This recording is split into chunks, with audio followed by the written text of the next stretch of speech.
तुम्हाला माहिती आहे का की एक वेळ अशी देखील आली होती जेव्हा अमिताभ बच्चन यांना बदलण्याची बातमी जॅकी श्रॉफच्या नशिबाला कलाटणी देणारी होती. साल 1988 मध्ये सुपरहिट चित्रपट शहंशाह रिलीज होणार होता, पण त्याआधी चित्रपटाच्या तयारीत अनेक अडचणी आल्या. 1982 मध्ये कुली चित्रपटाच्या शूटिंग दरम्यान अमिताभ बच्चन गंभीररित्या जखमी झाले होते.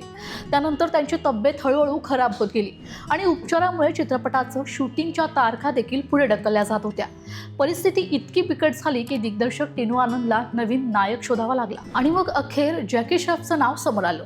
इंडस्ट्रीत ही बातमी पसरू लागली की जॅकी श्रॉफ आता अमिताभ बच्चन यांची जागा घेऊ शकतात. अमिताभ बच्चन हे त्या काळात इंडियन सिनेमा सुपरस्टार होते.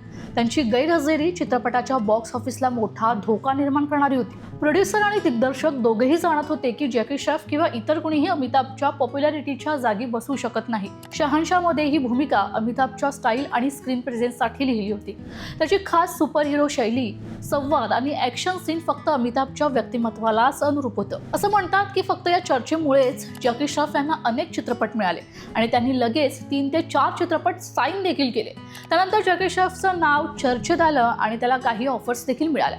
पण शहंशाहसारख्या सुपरहिट प्रोजेक्टसाठी अखेरीस नशिबाने पुन्हा वळण घेतलं आणि पडद्यावर परत आला खरा शहंशाह, म्हणजेच अमिताभ बच्चन. अमिताभ यांची तब्येत सुधारली आणि त्यानंतर अमिताभ बच्चन शूटिंगला परत आले आणि फिल्म त्यांनी पूर्ण केली. शहंशाह सुपरहिट ठरला, फॅन्सच्या अपेक्षा पूर्ण झाल्या आणि बॉक्स ऑफिसवरही प्रचंड यश मिळालं. तुम्हाला अमिताभ बच्चन यांचा कोणता सिनेमा जास्त आवडतो हे आम्हाला कमेंट करून सांगा. त्यासाठी लोकशाही फ्रेंडलीला लाईक, शेअर आणि सबस्क्राईब करा.